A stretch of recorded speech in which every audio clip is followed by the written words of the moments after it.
Alright, it's a 2007 Toyota Sienna van. If you know anything about these, they're really hard to work on. This one happens to be mine, unfortunately. And I'm changing alternators. I saw a couple videos, and I think the way I did it made more sense for me anyway. I took off the 4 clips, push pins here. I took the bolt from down there, and this one, and this one, this one, this one, this one, and there's another one down there. I took both the 2 bolts off each side of the lock, and one out in right there behind the lock. That let me pull the metal, the header they call it, up and out of the way. Once I got that out of the way, there's another bolt hid under here that this goes into. Another bolt was hid underneath the header. Once you get the header off, you'll see it.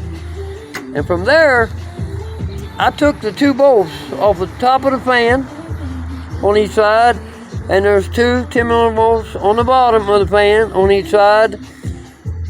And I unhooked the overflow hose to the tank, and I pushed the radiator back towards the engine a little bit on what would be the right side, and I was able to bring the radiator fan right on straight up out of there.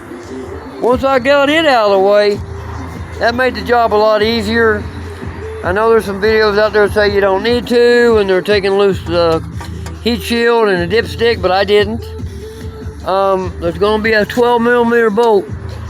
It's right down in there. It goes this way. It's right there at the bottom back of the alternator, almost under the heat shield. And then you got a top bolt on the alternator and a bottom bolt. And as you see, I took the top idler pulley loose to make it a little easier to work with, and I had to take off the thermostat housing, you know, unhook the bottom radiator hose, which is here. I laid it over out of the way, and I took the thermostat housing off, and I was able to pull the alternator up out of there. And it went back in there. With what I did was, I did that job one day, then I bolted the header back down in the lock so I could shut the hood. Now, today I'm putting it back together, but without the fan in there, I was able to slip the alternator right down through here and get it back in there. As you can see, it's sitting in there. I got to get the bolts in it, but after I get the alternator all back in and then put the thermostat housing back on, then I'm going to take the header, couple bolts I put in the header back off, and slide my fan down there and bolt it in place and bolt my header back down. That seemed to me to make the way the job makes the most sense. Now, one thing you really need to remember is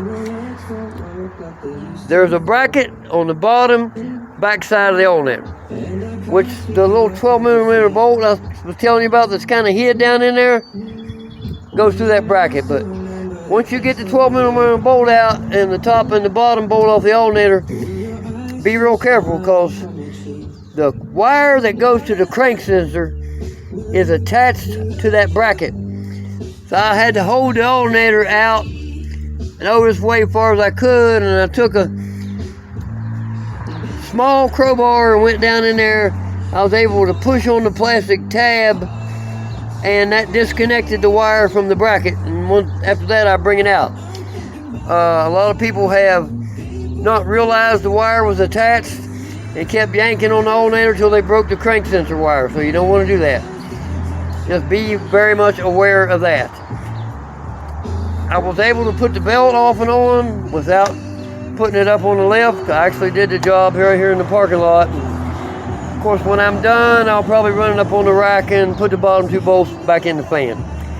And there you go. I think it's the easy way to change the alternator in a 2007 Sienna van. I'm sure this engine's in a lot of other cars, and so the same process would work for them. I guess that's it. I'm out, and do what you do, man. Do what you do.